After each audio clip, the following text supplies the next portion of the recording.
In the Yukon 70 years ago, they showed they were worth more than gold. The Siberian Husky was introduced to the goldfields by two Scotsmen from the Cairngorms, Scotty Allen and Foxmall Ramsey. The dog's strength and intelligence have made it a legend. A team once travelled 1,000 miles in 14 days to obtain the medicine to save prospectors from an epidemic of diphtheria.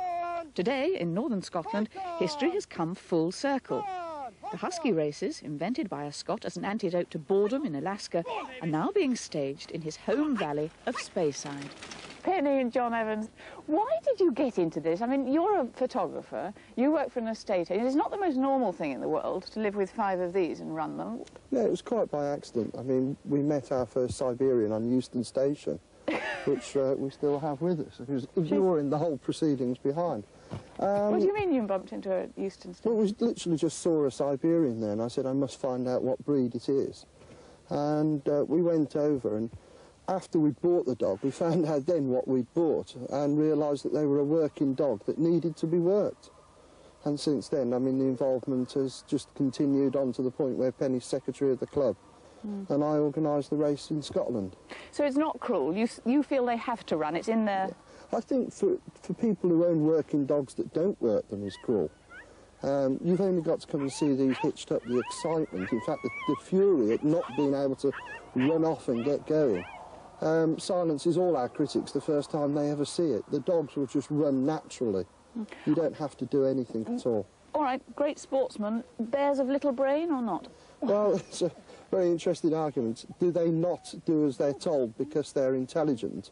Or is it because they're too intelligent to work out that they'll gain nothing from sitting and doing as they're told, but have much more fun by running off and chasing things? You haven't really answered the question. No, I don't know the answer.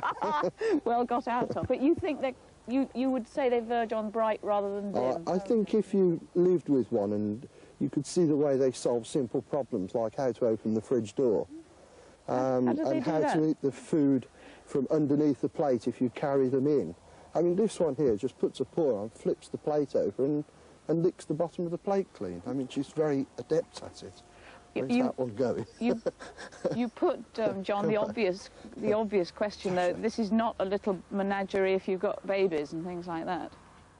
Very well with children. They're very good, yes. One of the main differences between the sled dog breeds is that the Siberians were kept in the winter as literally babysitters. And there's an expression going back called a 3-dog night, that you measured how cold it was by the outside, by how many dogs you had sleeping on the inside to keep you warm, because they obviously are warm and give off body heat as well. One other question I'd like to ask. I mean, how popular now is this? Do you call it racing? Yes, I mean, it's grown really tremendously. Our first race was in 1978. But a better idea is the first snow race in Scotland, there were 12 teams. This year we had 60 teams, and that's in 5 years.